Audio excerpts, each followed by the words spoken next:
In this video, we're going to cover a concept known as non-disjunction. And non-disjunction is something that happens when chromosomes do not separate correctly during the process of meiosis. If non-disjunction happens during meiosis 1, it means that the homologous chromosomes do not separate properly. If non-disjunction occurs during meiosis 2, it means that sister chromatids do not separate correctly. Regardless of when non-disjunction occurs, the result is that gametes end up with either too many or not enough chromosomes, and that causes a problem with sexual reproduction. So first of all, let's do a quick review of normal meiosis. And so remember that meiosis is this form of cell division in which gametes are produced. And so we start out with these homologous chromosomes. And here I'm only drawing 2 pairs of these homologous chromosomes, but remember that in humans you would have 23 pairs. Now this first arrow here represents the S phase of interphase, and so this would be the DNA replication. So what we end up with are these X-shaped chromosomes here because each chromosome is now made up of 2 sister chromatids that are attached together. Now, during meiosis 1, and so this is that first round of cell division, remember that the homologous chromosomes are supposed to separate.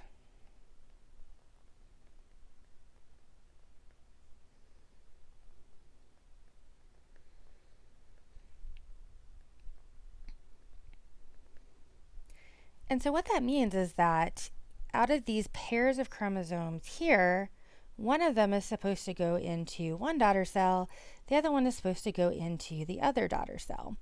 So we should end up with something that looks kind of like this.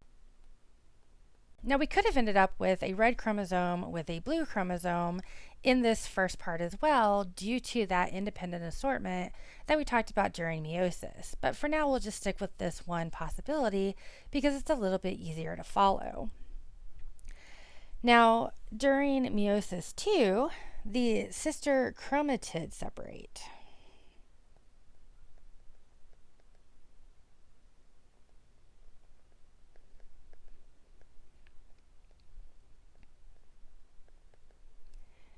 Which means that these X-shaped chromosomes get pulled apart into their 2 individual sister chromatids.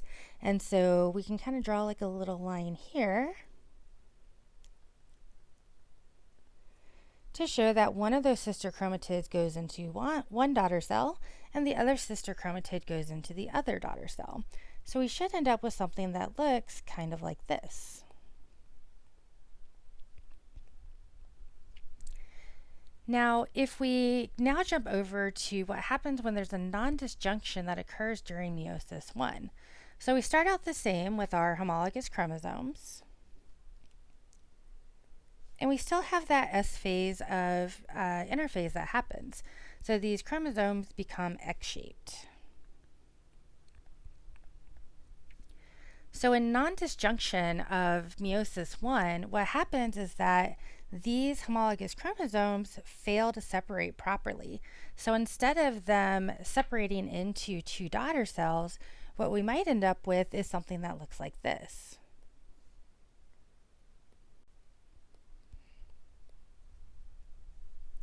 So you can see that there is a difference between these cells and these cells. And so you can see that one of the daughter cells is missing an entire chromosome, and the other daughter cell now has an additional chromosome. Now, during meiosis 2, if those sister chromatids still separate, we still end up with a problem because what we end up with is something that looks like this.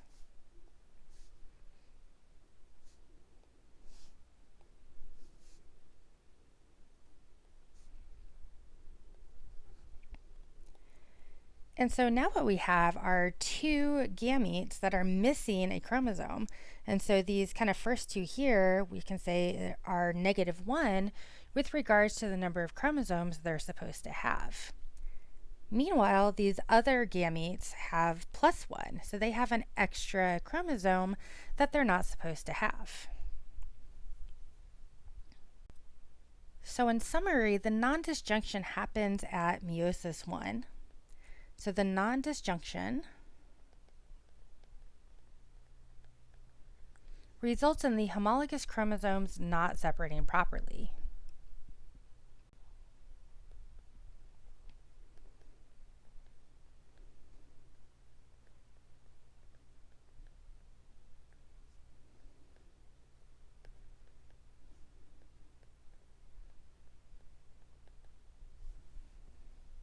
So now let's take a look at what happens when non-disjunction happens during meiosis 2. So once again, I kind of drew out the normal meiosis on the left-hand side here so that we can have that as a reference. So if we take a look at this diagram on the right, we're going to start out the same way that we do with normal meiosis. So we have our paired homologous chromosomes, and those chromosomes go through the S phase so that they now look like the letter X. Now, in this situation, the first round of meiosis is going to occur the way that it should. So we end up with the first two daughter cells having the correct number of chromosomes.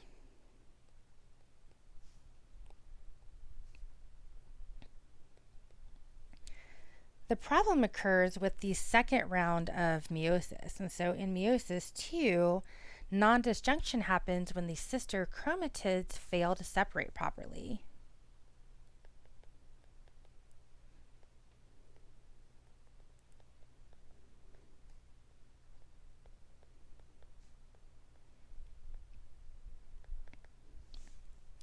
So recall that the sister chromatids are supposed to be pulled apart in that one sister chromatid goes into one daughter cell and the other sister chromatid goes into the other daughter cell. So we can actually draw these kind of two gametes here, and these would actually be considered normal.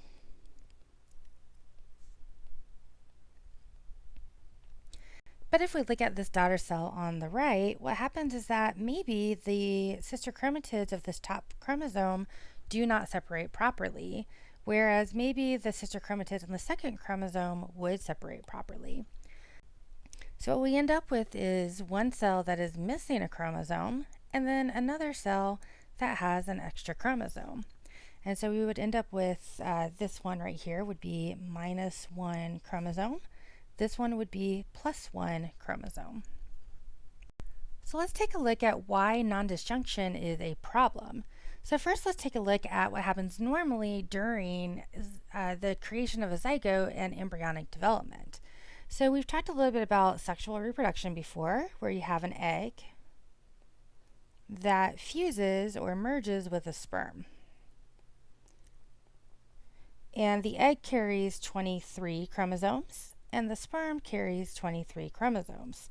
And the result of that merging is a fertilized egg, which is known as a zygote. And that zygote has 46 total chromosomes, which is what is necessary in order to make a human. Now, let's say that we have an egg that is formed that is now missing one of its chromosomes. So maybe it only has 22 chromosomes. And let's say that it is fertilized by a sperm with the kind of the normal number of chromosomes. So let's say that it's got 23 chromosomes. So now we end up with a zygote that only has 45 chromosomes, and that's a problem because 45 chromosomes is not enough genetic information in order to make a properly developed human. Now, another possibility could be that, let's say the egg has a normal number of chromosomes. So let's say it's got 23 chromosomes, and it gets fertilized by a sperm that, let's say, has an extra chromosome. And so now this sperm has 24 chromosomes. So now the resulting zygote is going to have an extra chromosome. So it's going to have 47 total chromosomes. And once again, that is a problem. So if you have too many chromosomes, it's like you have too much information and the body doesn't know how to handle that. So if gametes end up with the incorrect number of chromosomes in them, this can cause problems. So the condition known as euploid is kind of the normal condition. And so In humans, a euploid individual would have 23 pairs of chromosomes.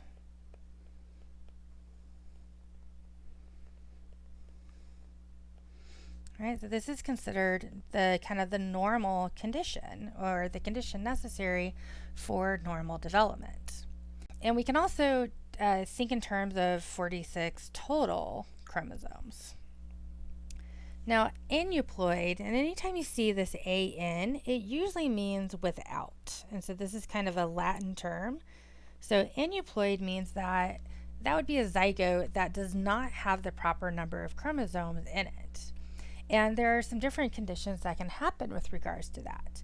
So first of all, we could have something called monosomy, and mono means one. And so monosomy means that an individual does not inherit 2 copies of a chromosome, they only get 1 copy. So for example, instead of getting 2 copies of chromosome number 1, one from mom and one from dad, they would only get 1 copy of chromosome number 1. And that's a problem because they need information from both of those chromosomes in order to develop properly. Another possibility is something called trisomy, and tri stands for 3. And in this case, an individual would inherit 3 copies of the same chromosome instead of the normal 2. Now, as you can imagine, having too many chromosomes or not enough chromosomes typically causes problems.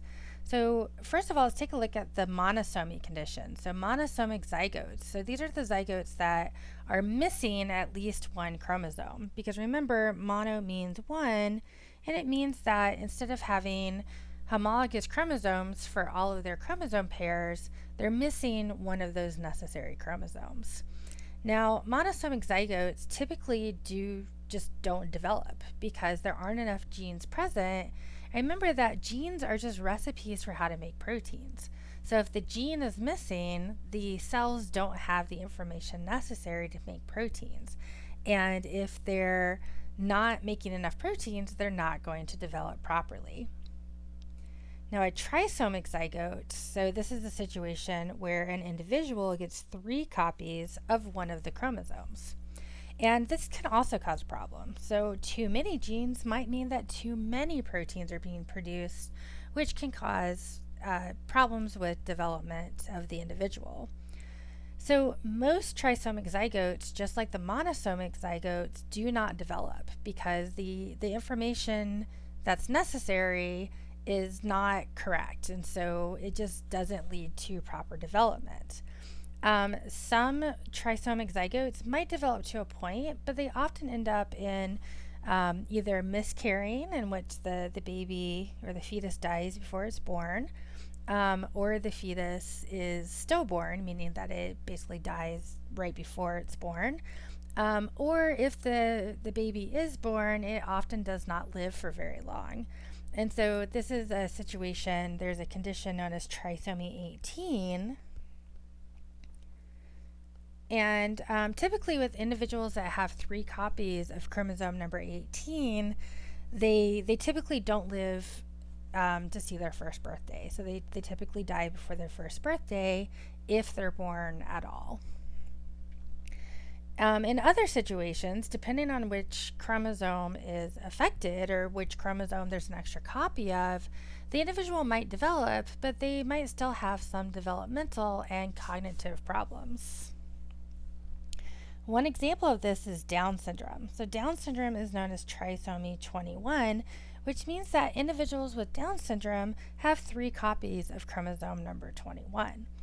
Now, people with Down syndrome, fetuses can develop and they can be born, but people with Down syndrome have developmental delays, and they often have some other kind of physiological problems, such as heart problems, that can affect them throughout their life as well. It's also possible for an individual to inherit an abnormal number of sex chromosomes. And sometimes it causes problems and sometimes it doesn't. So let's take a look at these possibilities with regards to inheriting sex chromosomes. So we've already established that 2 X chromosomes gives us this kind of normal female development.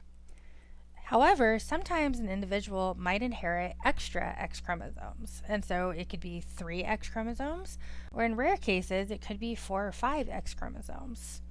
And this is known as Klinefelter syndrome. And so in Klinefelter syndrome, the individual is still going to develop phenotypically as female. So the individual is going to have female external genitalia and look female, but there would be some developmental delays and reduced fertility, because you can imagine with these extra X chromosomes, as that individual is making gametes, now her gametes are going to have extra X chromosomes, which can lead to problems when she goes to reproduce. In another situation, an individual might inherit an X chromosome, but then not inherit a second sex chromosome. So this O right here kind of stands for like a 0. And so X0 is something called Turner syndrome. And Turner syndrome is where, once again, an individual will be phenotypically male, but there are some potential problems that occur with that. They tend to be shorter in stature. They might develop hearing and cardiac problems, and they are typically infertile. Now, interestingly, individuals might not be diagnosed with Turner syndrome until they reach puberty. And that's because they develop as normal females, but they do not go through puberty properly. And they might need some help with like extrinsic hormones in order to force the body to go through puberty. Now in males, we know that XY is kind of like the normal average male sex chromosome combination that would develop into a phenotypically normal male. But it's possible for an individual to inherit 2 X chromosomes and a Y chromosome. And it's interesting because if you look at this, you could say, well, this individual is a female, but you could also say that this individual is a male. And so this is kind of an interesting conundrum. And this is also called Klinefelter syndrome. So it's another kind of type of Klinefelter syndrome, which is what we also talked about up here. So Klinefelter syndrome basically just means that extra chromosomes are being inherited. Extra X chromosomes are being inherited. So individuals with Klinefelter syndrome, this type of Klinefelter syndrome in which they have this Y chromosome, they will develop phenotypically as males. So they will have male external genitalia, but they will have smaller testes, enlarged breast tissue, and reduced body hair. So there are some kind of feminizing phenotypes that go along with that condition. And in the situation where a zygote would maybe end up with just a Y chromosome, so once again we can say 0Y, remember that this is not compatible with development because the genes on the X chromosome are necessary for survival. So if there's no X chromosome, then that individual can't develop. And so that's a zygote that would just not develop to begin with. In addition to these kind of abnormalities in which a zygote might get a complete extra chromosome or be missing an entire chromosome, it's also possible for just parts of the chromosomes to be missing or added. And so chromosomes can actually, the arms of chromosomes can break off and reattach elsewhere. And once again, you can imagine that this might cause problems if the wrong genes end up on the wrong chromosome and they get inherited in the wrong way. So the effect on the phenotype really depends on which chromosome is affected, because different chromosomes carry different types of genes, which specific genes are affected. So if it's only part of the chromosome that's affected, it might only affect, the genes that are on that part of the chromosome. And it depends on how much genetic information is either lost or gained. If it's just a little bit, it might not be a problem. If it's just a little bit of a chromosome that breaks off from one and attaches to another one. But if it's like an entire arm, that can cause more problems because more genes are affected. So the possible abnormalities could be a loss or gain of chromosomal segments. It could be something called an inversion or a translocation. And we'll talk about these on the next couple slides. So let's first talk about this condition known as an inversion. And what happens with an inversion is that part of a chromosome breaks off, the information flips itself and then it reattaches. So we can see here at the top we have this normal chromosome in which we have genes A, B, C, D, E, and F. Now, if we look at this kind of third option down here, we can see that F and E traded places with each other. So basically what happened is that the end of the chromosome here broke off, it flipped around, and then reattached. We also have this kind of second option here in which D and C switch places with each other. And this is actually a more serious condition because it happens around the centromere, which is the middle of the chromosome. And so this is kind of a more serious inversion. And this is a less serious one. But either way, we are changing the direction of the genetic information, which could impact which genes are expressed, which could affect the phenotype of an individual.